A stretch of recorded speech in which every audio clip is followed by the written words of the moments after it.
ṣẹlẹ̀ ẹ̀rọ ọlọ́run ara mi bú máa ṣọ kò séèyàn tó máa gbọ́ sórí báyìí tààrẹ ò ní ṣe gigigigigi o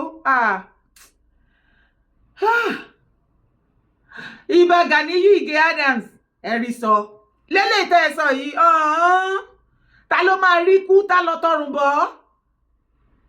bọ̀ ṣé ẹ wà wí ẹ̀ tẹ́lẹ̀tẹ́lẹ̀ ní sà ẹ mọ̀ wípé bí gbogbo kinní yẹn ṣe ń lọ nìyẹn kò sí ọmọ kóòtù ajíire tí ó máa gbọ́ mẹ́sẹ̀gì tí Ìbà fi ránṣẹ́ sí gbogbo wa tí ò ní ìró lẹ́ẹ̀mejì ẹni kí ni ṣé ẹ ti gbọ́ òkè tó bá rí bákan náà ẹ jẹ́ àjọgbọ́. ṣé ẹgbẹ́ wọn sọ fún ìgbẹ́ kí nílẹ̀ Yorùbá kọ́ máa rán ààrẹ lọ sẹ́wọ̀n ni. ọmọ ààrẹ Yorùbá ló ti Abíọ́lá pé kó lọ dìklẹ́ ààrẹ pé òun ni president bó ṣe dìklẹ́ ààrẹ òun ni Abacha tàbí kẹ́wọ́n ló fi mú Abíọ́lá ps l'Abíọ́lá fi wà nínú ẹ̀wọ̀n kó tó pa síbẹ̀. èmi náà tó wá débẹ̀ ń sìn ẹbí fẹ́ ti èmi náà ṣé wọ́n ní kó máa ti gbogbo ààrẹ parí. tó nǹkan tá à ń sọ ni pé àwọn aláṣẹ wa bá wọn sọ̀rọ̀ ọmọ nǹkan tó ń ṣe àwọn aláṣẹ wa o ìpàdé wọn ò pè é kí gbogbo wa ṣèpàdé come with community wọn kọ́ sí bíbá ìpín wọn ò rí wọ́n dẹ̀ ní ó ń bọ̀ làwọn là ń léèdè. ilé bá dẹ̀ wá gbogbo yẹ fọ́nì ìkọ́pẹ́rẹ́ ní mọ́ọ̀sì ní ìwó ó dẹ̀ dìde ó ní tí wọn bá ṣe ṣẹ̀ríà àwọn olùkọ́ lè rí ọmọ yẹn gbà ó dẹ̀ sọ kò sí ọlọ́pàá kan tó lọ mú. ẹnu yìí dẹ̀ rí ó ń sọ pé ṣẹ̀ríà máa wọlé Yorùbá sàtà máa wá gọ́gùn lẹ Yorùbá gbogbo Yorùbá dákẹ́. ipò tí mo wà ipò Ààrẹ Ọ̀nà Kakanfò mo ti ju pé kí n máa sọ lórí social media mo ti ju pé kí n lọ máa promise nǹkan tí ìyàn bá ti fún mi láṣẹ láti ṣe mi ò gbọ́dọ̀ sọ̀rọ̀ ju anyhow nígbà tí gbogbo àwọn mídíà ń bá mi wọlé lò gbogbo kíní mo ti sọ fún yín ẹ ṣàbẹ̀ ẹ fẹ́ kí n máa trend mo ti kọjá ẹni tó wọn máa trend wọn ní parọ́ níyì ẹ̀kẹ́ ní mú wà nǹkan tí n bá lè ṣe kí n lọ máa sọ social media a ní kọ́ fún mi láyè mo sọ pé màá ṣe kíní. ó ti wá dójú ẹ báyìí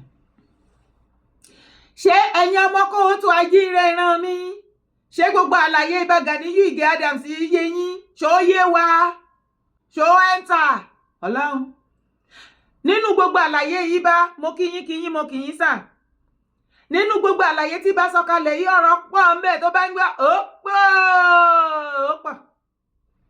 ọ̀rọ̀ pọ̀ ńbẹ̀ o ta ló máa rọ níbo ayé kò sówó Nàìjíríà bàjẹ́ everything bàjẹ́ ṣe bí ti kú wa ní Yorùbá bẹ̀rù ikú. Ìbà bàbá ọ̀nà ọlọ́ni ọ̀nìyàn ọlọ́nìyàn o tó bá dìgbà tí ẹ má yẹrí. èmi ò kàn mọ̀ wípé àwọn Ààrẹ Ọ̀nà Kakanfò ti wá di ojo ni ṣé wọ́n máa ń bẹ̀rù ikú tẹ́lẹ̀ ni ẹjọ́ ẹ̀yin tẹ́ gùdù nínú history Ààrẹ Ọ̀nà Kakanfò ṣé gbogbo àwọn Ààrẹ Ọ̀nà Kakanfò tí wọ́n ti jẹ sẹ́yìn kó tó dọ́dọ̀ tí wọ́n ṣọ́ máa ń bẹ̀rù ikú.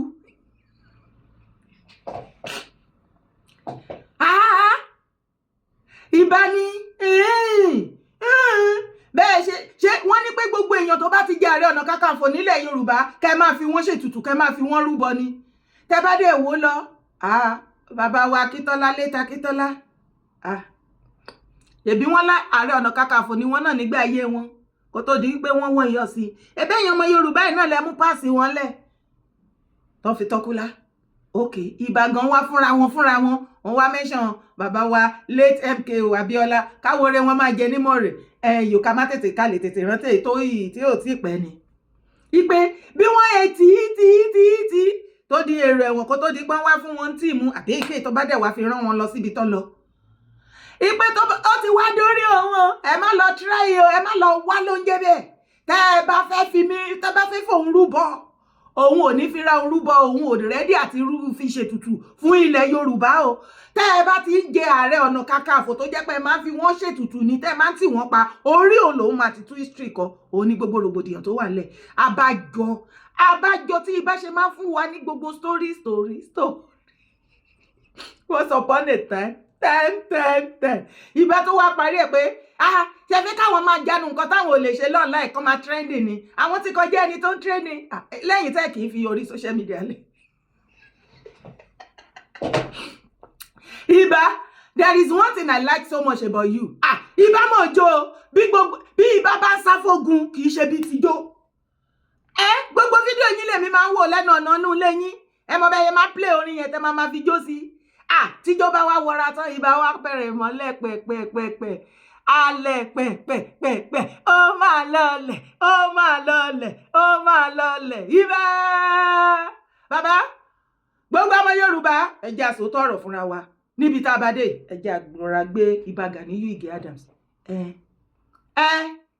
ẹ jẹ́ a rọra gbé ibà Gani Adams sẹ́gbẹ̀ẹ́ kan ibẹ̀ ni kọ́kọ́ là ń lọ ṣe ti gbọ́ after tẹ̀yìn àtẹ̀mí tá a jọ kó fún mọ̀mọ́ wa Fọláṣadé Tinubu Òjó ìyàwó wa lẹ́kìtì ẹni ẹlẹ́mì nìkan ni mo kó fún wọn ẹ ti yọra yín àjọ kó fún wọn mọ́ bẹ́ẹ̀ tí yín rí kì í ṣe pé àjọ kó fún wọn anyway after ta kó fún wọn wípé abiyamọ kì í hùwà bọ́n ṣe ń hùwà ẹ lọ s'Ógbómọ̀ṣọ́ kẹ́ ẹ lọ kí wọ́n bẹ̀ wọ́n padà gbọ́rọ̀ ẹnu yín àti tèmi àti ìwọ tó comment àti ìwọ tó pè wọlé àti ìwọ tó like àti ìwọ tó bá wa share àti everything wọ́n kó papọ̀ a dẹ̀ padà wá rí mọ̀mọ́ a padà rí mọ̀mọ́ ní Ògbómọ̀ṣọ́ ó kàn jẹ́ wípé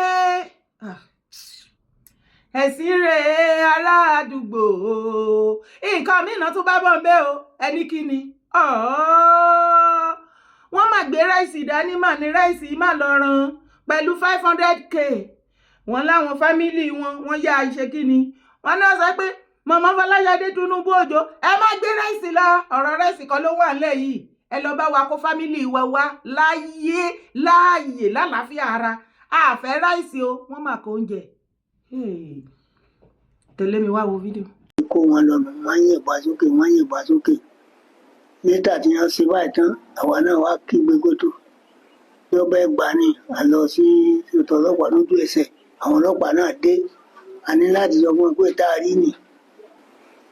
nígbà tí wọ́n wá wọ́n gbé ráìsì wá àtowó àwọn òbí ní àwọn ọ̀gbà níjọ́ náà àwọn obìnrin tí wọ́n jẹ́ obìnrin táwọn náà tó jẹ́ olórí fún gbogbo tí wọ́n wà lọ́dọ̀ sí Mákindé ni wọ́n wá pé táwọn náà jẹ́ obìnrin tí láti máa mú ọkàn gbogbo àwọn obìnrin tí wọ́n bá fẹ́ ṣe àwọn náà wá wọ́n gbé ráìsì wá àtowó wọ́n sì láwọn ọ̀gbà wọ́n mọ̀ mọ́ àwọn ni wọ́n bá wọn mú wọ́n bá wọn ṣàtìkó kíjọba ó fún àwọn lé àwọn ọmọ nǹkan tí wọ́n bá fà wọn yóò dùn mọ́ àwọn. Orúkọ mi ni Fọláṣadé Tinubu Òjó, ìyá ọlọ́jà general of Nigeria. Mọ́mí a rí yín nílùú Ògbómọ̀ṣọ́ lénìí ǹjẹ́ ẹ lè sọ fún wa kí ló gbé yín dé ìlú wa lénìí. Nǹkan tí ó ṣẹlẹ̀ sí àwọn ọmọ wa ní ìlú Ògbómọ̀ṣọ́ òun ló gbé wa wá sí ibi láti wá àdìde ìbánikẹ́dùn fún bàbá wa Ṣọ̀ún Ògbómọ̀ṣọ́ àti àwọn ẹbí àwọn tí ìṣẹ̀lẹ̀ gbogbo wa ló kàn ṣùgbọ́n àwọn ẹbí kan wà tó kàn gbọ̀ngbọ̀ngbọ̀n tó kàn jù wá lọ so àwọn ni àdìde ìbánikẹ́dùn. Kí wàá ní ìmọ̀ràn yín fún ìpínlẹ̀ Ọ̀yọ́ pàápàá jùlọ ipò tá a wà lọ́wọ́ tá a wà yìí tó fi jẹ́ pé ìtúsílẹ̀ àwọn tí wọ́n à ń gbèkùn yẹn àti àwọn ìdílé kí ni ìmọ̀ràn yín fún wọn. Ìmọ̀ràn mi fún ìjọba ìpínlẹ̀ Ọ̀yọ́ àti ìjọba àpapọ̀ ó ní pé a mọ̀ pé wọ́n ń ṣiṣẹ́ kí wọ́n túbọ̀ bá wa káràmásìkí nípa ètò ààbò lórílẹ̀‐èdè wa àti ní ìpínlẹ̀ wa. Ó ṣe pàtàkì fún wa láti wà ní ààbò ká mọ̀ pé ìjọba wà ń bẹ̀ fún wa kí àwa náà ajá aráàlú ká wà ń bẹ̀ fúnra wa kí ààbò ara wa kó jẹ wá lógún. Nínú ọjà wa a máa ń sọ fún wọn tá a bá rí ojú tí a ò rí rí tá ò mọ̀ rí tá a wò pé kò ń ṣe ara wa nínú ọjà a máa ń béèrè lọ́wọ́ wọn pé ẹjọ́ láti bo kí ni ẹ fẹ́ ká ṣe. So if you see something, say something. Tíkẹ́ ó lé Tíkẹ́ ṣe ti rí bóyá lọ ẹ jẹ́ a dúpẹ́ lọ́wọ́ ẹni tó rí ni tó mọ́jú ọ̀pọ̀ èrò ní owó bí tá a wà ṣebí bá ṣe pé mọ̀mọ́ Fọláṣadé náà la pè mọ́mì wọn mọ̀mọ́ Rẹ̀mí Tinubu first lady of universe Dara first lady of Nigeria correction. Báyé sọ̀rọ̀ tó ọ̀rọ̀ bọ́ọ̀sì tí bàmá tó máa gbé fáwọn women leader ní south òun ló jẹ mọ̀mọ́ Rẹ̀mí Tinubu lógún. Òkú àwọn ọmọ òjọ́ lógún wọ́n gé orí anybody wọ́n kidnap àwọn ọmọ kókó kí ló kàn wọ́n kí ló rán àwọn yẹn kò rán wọn. Ṣùgbọ́n a dúpẹ́ wípé ọmọ wọn first daughter wọn mọ̀mọ́ Fọláṣadé Tinubu Òjó ìyàwó tiwa lẹ́kìtì a sọ̀rọ̀ a complain wọ́n pọ́n wa lé àwa obìnrin àwa abiyamọ yàtọ̀ fábíyágbá wọ́n dìde wọ́n lọ síbi ibẹ̀. Àwọn ọ̀rọ̀ tó dẹ̀ sọ ọ̀rọ̀ wà bẹ́ẹ̀ if you see something say something. Àwọn máa ń sọ láàrin ọjà fún gbogbo àwọn ọlọ́jà wípé ẹ farabalẹ̀ ká ẹ wojú dáadáa àwọn strange faces tẹ bá rí tí ò tẹ́ rí tẹ́lẹ̀ ẹ tètè pé gbàjáre ká lè mọ nǹkan tá máa ṣe sí kí omi tó tọ́ ìwọ̀gbìn lẹ́nu tó jẹ́ sí wípé ẹ̀yin ọlọ́jà náà ẹni ipa titi yín tẹ máa kó. Gbogbo àwọn ọ̀pọ̀lọpọ̀ Fúlàní tó ń ti wheelbarrow tí wọ́n ń ta fruit tó ń ta gbogbo àwọn kíní yẹn ìyálọ́jà ẹ bá wa lọ set up àwọn group kan ìyẹn tún máa fi create job fáwọn youth wa ní láàrin ọjà. Ẹ kàn ní láti monitor wọn torí ọ̀rọ̀ àwọn èèyàn wa náà kò gba gbẹ̀gbẹ̀. Ṣé rí àwọn nọ́dẹ́nà tó ń ta fruit carrot oríṣiríṣi nǹkan ní àárín ọjà ẹ lọ bá wa máa monitor wọn àwọn nǹkan tó ń tà ó ń fa cancer ó ń fa kidney problem fáwọn èèyàn because a ti rí a lot of video mama ìyálọ́jà ẹ má kàn máa jẹ́ wípé tíkẹ́ẹ̀tì nìkan àti pé ìyálọ́jà nìkan lẹ jẹ iṣẹ́ pọ̀ nínú ọjà ń bẹ̀ tẹ́lẹ̀ láti bá wa ṣe. Àwọn sẹ́ẹ̀tì tá bá máa gúrùpù yìí àwọn nìkan lọ máa mọ́nítọ̀ gbogbo àwọn pípù tó ń ta àwọn every vegetable yìí ẹ̀yin tẹ́ máa ń ṣe salad ẹ̀yin tẹ́ máa ń ṣe fried rice àti gbogbo ẹ tí mọ̀ nǹkan tí mò ń sọ.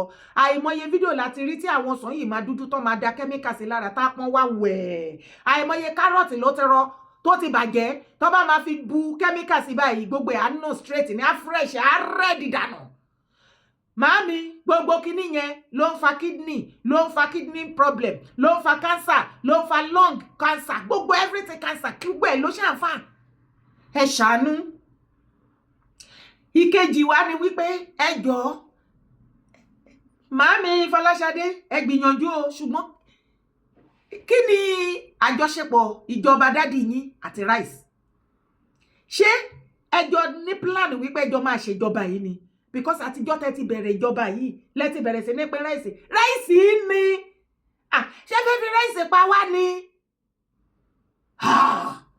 ẹ tún gbé ráìsì lọ sí ibi tó ti ń ṣe tó mọ̀nà ara wọn ìgbésí ayé wọn tó ọmọgbà tó máa fojú ra wọn ọmọ wọn tó láyọ̀ ọmọgbà tó máa rọ́kọ tó lọ́kọ ọmọgbà tó máa ráyà ẹ̀yin tún gbé ráìsì lọ ó tiẹ̀ ti wá dáa Olúwa ṣeun àwọn èèyàn wa ti wá fi hàn yín o ẹ Màámi Fọláṣadé ẹ ṣe ẹ kú ìdìde ọmọ Yorùbá dáadáa ni yín ìyàwó rere lọ́dẹ̀dẹ̀ ọkọ ni ìyàwó wa ni ìyàwó dáadáa wa la máa sọ pẹ̀lú lè tẹ́ṣe ìyàwó dáadáa ni yín ó ti wá dójú ẹ̀ báyìí ẹ bá wa jíṣẹ́ ńlé fún dádì Tinubu pbat ẹni pé kí wọ́n ṣéǹjì ráìsì kan tún yí nǹkan míì ẹ lè mú gàrí owó gàrí ó ti wọ́n gan bí a kan ṣe ń jẹ sí gàrí àbí beans ẹ̀wà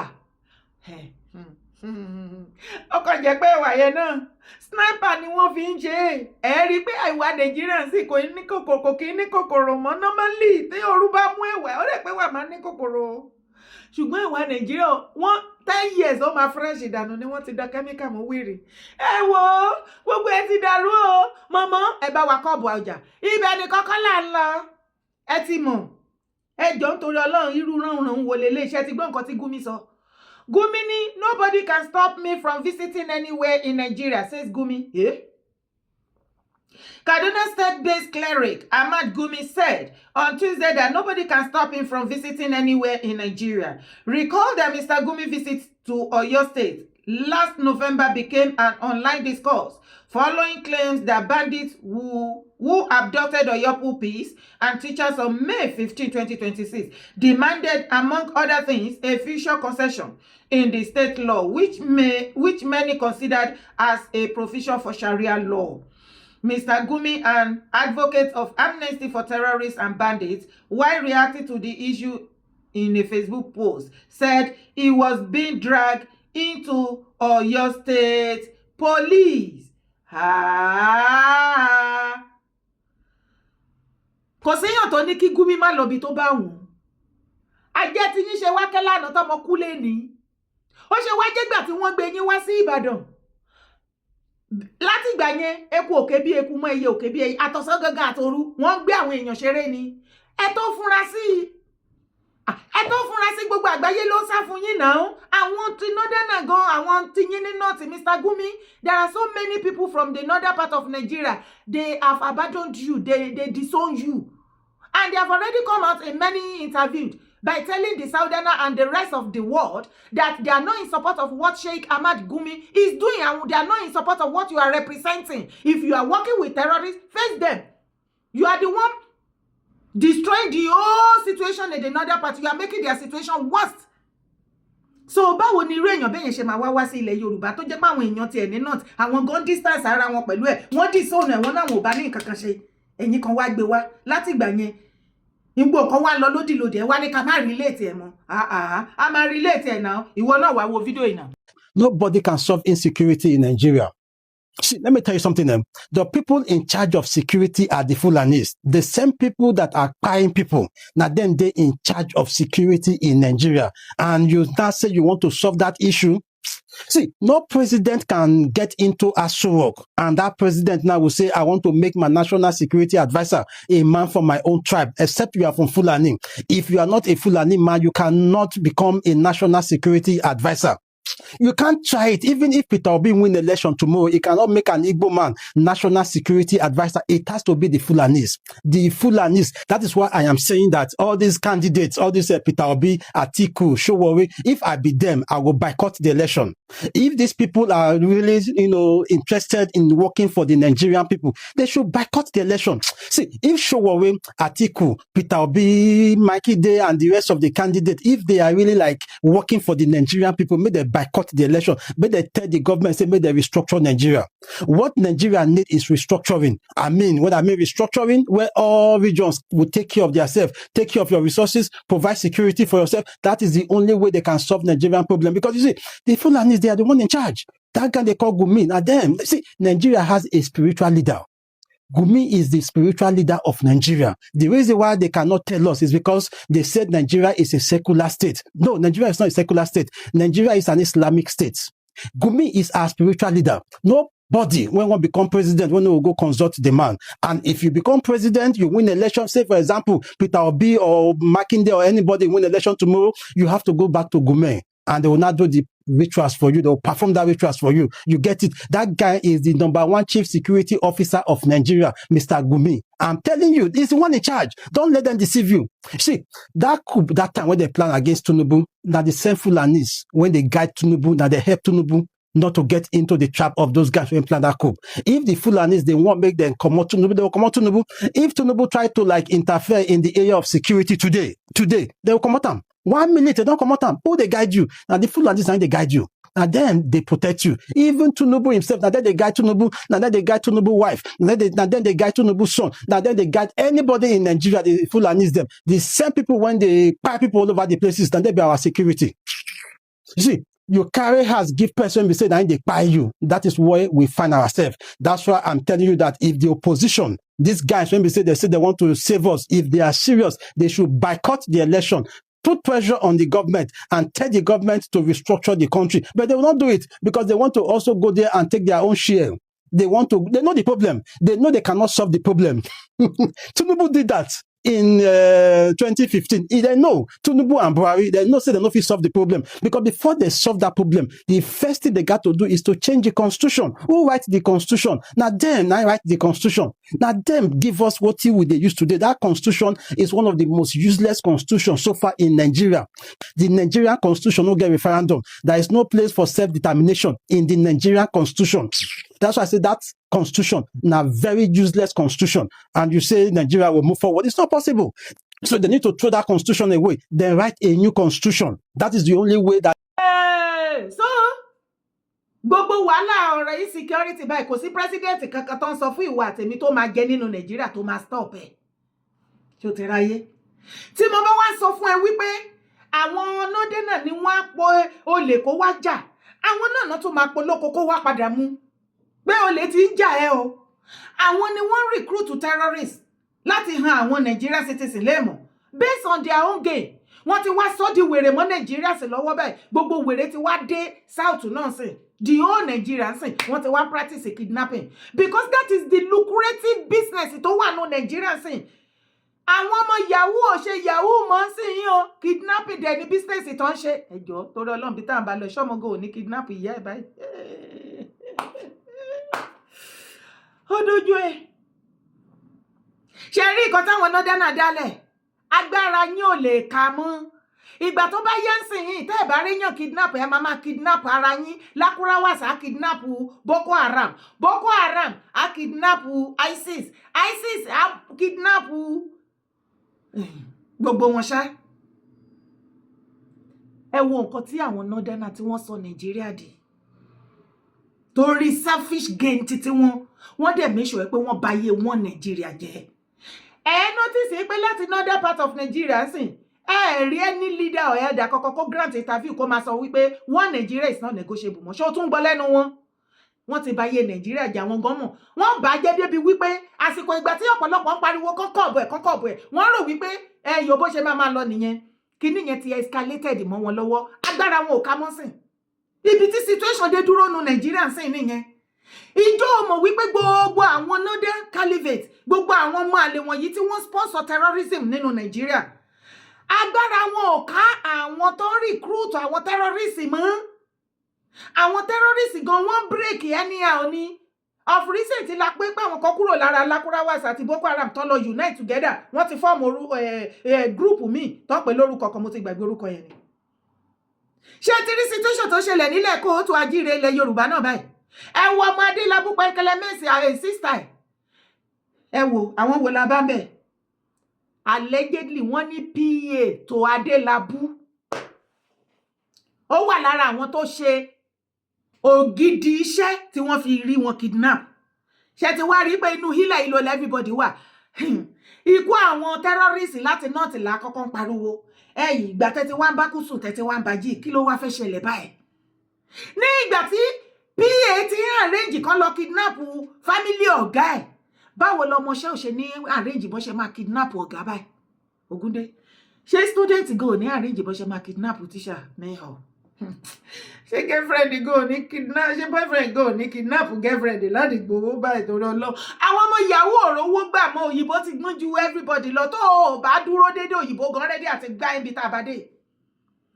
Kò sí yahoo tó bá rí àwọn boys ní Nàìjíríà tó bá sọ pé àwọn ṣe yahoo náà láì kidnapping lókù tó dé ń ṣe o. Ìgboro ti dàrú o. Kò sí president kan tó lè kọ́ọ̀bù kíní yìí o, ká má tọra wa o, kí gbogbo wa ká má fi kanra mọ́ bàbá Tinubu. Ìdí tó wà ńbẹ̀ máa yìí ti ṣàlàyé fún yín.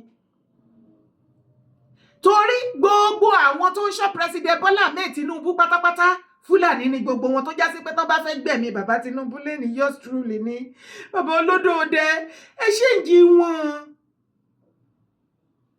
Gumi tá dẹ̀ ń sọ̀rọ̀ èyí tó sọ wípé Islamophobia ó ti ń affect àwa Yorùbá land, àwa Yorùbá people. Nígbà tá a rí nǹkan tẹ́ ẹ̀ fi rí ọ̀rọ̀ Islam ṣe ní north, nígbà tójú wo ò fọ́, tá a rí gbogbo nǹkan tó ń ṣẹlẹ̀ tẹ́tí wo ò dí. Ṣé bá rí gbogbo nǹkan tí ẹ̀ ń fi ọ̀rọ̀ Islam ṣe ní north, ṣe bí the same nǹkan tẹ́ ẹ̀ ń ṣe pẹ̀lú Islamic religion, òun lẹ fẹ́ gbé wá sí south.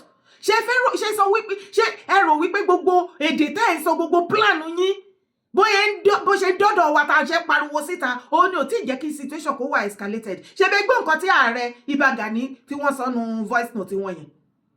Ṣé bẹ́ẹ̀ fetí gbọ́ wípé ní ìgbà tó ti lọ kó àwọn èèyàn, àwọn tó kó ní Ọ̀yọ́, wọ́n ń béèrè lọ́wọ́ ìjọba wípé ó ní láti reach consensus pẹ̀lú wọn lórí ọ̀rọ̀ law Ọ̀yọ́ state. Wọ́n ní láti add àwọn nǹkan kan forcefully sí inú Ọ̀yọ́ state constitution. Ìyí ló mú àwọn èèyàn ńgbà tá gbọ́ kinní yẹn wípé what could it be? Kò sí nǹkan kan tí anybody ń béèrè tipá tí kúkú ju ṣàríà lọ. Ibẹ̀ làwọn èèyàn ti mú ṣàríà jáde. Wípé ẹ ṣì wà lórí ọ̀rọ̀ ṣàríà yìí. Ẹ bá dẹ̀ máa wo gbogbo bó ṣe ń lọ. Ẹ rí wípé bí àwọn Ṣítù àwọn Oríyọmí gbogbo wọn àǹkó. Ẹ rí wípé ṣàríà yẹn ni gbogbo wọn fi ń ṣe campaign. Pé tó bá become governor, wọ́n máa ṣe ṣàríà, wọ́n máa fún wọn ṣàríà, wọ́n máa implement ṣàríà. Olúwo báyìí sí ó bọ́ síta. Ó ní kidnapping ò lè wá sí Ìwó. Ó nítorí pé àwọn practice ṣàríà bẹ́ẹ̀ ni. Ṣé bẹ́ẹ̀ rí tí Gumi Ogbomoso tó ní any area tí ẹni tá bá jẹ́ wípé àgbà ṣàríà láàyè nílẹ̀ Yorùbá, ó ní kò ní sí nǹkan tó ń jẹ́ kidnapping, kò ní sí nǹkan tó ń jẹ́ banditry àbí terrorism. Ó ní kán lọ wo gbogbo ibi tó ti practice ṣàríà pé kò sí nǹkan tó ń jẹ́ bẹ́ẹ̀ mẹ́hàn. Lójú ayé wa tájọ ń jí tájọ ń sùn tájọ mọ gbogbo tó ń ṣẹlẹ̀ north. About 12 states or more than that in another part of Nigeria not in practice Sharia. Gbogbo ibi tó ti practice Sharia ni wọ́n ti terrorism ti rinlẹ̀ burúkú. Kò sí ọjọ́ tí wọ́n arrest terrorist kan àbí bandit kan. Tọ́wọ́ bá ká àwọn terrorist wọ́n kó wọn wọ́n náà wọ́n kó wọn lọ sí rehab. Gbogbo wọn tán kó lọ sí rehab tán lọ náà ọ̀pọ̀lọpọ̀ bílíọ̀nù lé wọn lórí. Wọ́n tún kó wọn padà wọ́n máa fún wọn salary. Ọmọ Nàìjíríà mélòó ni òṣìṣẹ́ tí wọ́n fún ní salary? Not if àwọn retired kíní wa àwọn parents wa tó wà retired wọ́n rí fún wọn lówó retirement gan wọ́n wá san salary fún terrorists ní northern part of Nigeria. The same nǹkan tájọ mọ̀ yín ní àwọn Gumi ilẹ̀ Yorùbá bíi Gumi Ògbómọ̀ṣọ́, Gumi Ìwó, Gumi Ọ̀yọ́ gbogbo wọn wá ń bọ́ síta wípé tá a bá ti gba ṣàríà láyè kò ní sí nǹkan tó ń jẹ́ banditry. Gbogbo ọ̀nà ni wọ́n ṣáfi ń wá láti fi ṣe kíni láti fi yí orí ọ̀pọ̀lọpọ̀ àwọn ọmọ Yorùbá wípé ṣàríà yìí is the solution. Ìbájẹ́ wípé ṣàríà yẹn ó ń ṣe nǹkan tá ẹ̀ sọ lóòótọ́ kò yẹ kí a gbúrò pé banditry kan ṣẹlẹ̀ ní northern part of Nigeria. Ṣùgbọ́n alas tẹ́ bá ń wá orísun terrorist orísun àwọn terrorist northern part of Nigeria, you know now. Tẹ́ bá ti rí terrorist ẹ ti rí northern part of Nigeria. Àwọn rèé customer dáadáa ni. Ṣé ìyẹn lẹ́yìn fẹ́ máa padú láràn fún wa? Ní ẹ fẹ́ máa pe dúdú lóyìnbó fún wa? Ọmọ ìran mi ẹ jẹ́ agbọ́mọ tinú wa o. Listen to that video dáadáa kó jẹ́ kó yé ẹ kó sink o. Orúkọ tèmi ò yí padà. Yèyé dára kó owó èkókókó ni mò ń jẹ́. Má gbàgbé láti bá mi like video yìí. Má sì gbàgbé láti bá mi drop comment ẹ. Má sì gbàgbé láti bá mi share. Kindly support my brand. Ẹ support iṣẹ́ ọwọ́ mi. God bless you as you do so. Ilẹ̀ Yorùbá ò ní bàjẹ́. Ó bàjẹ́ tí.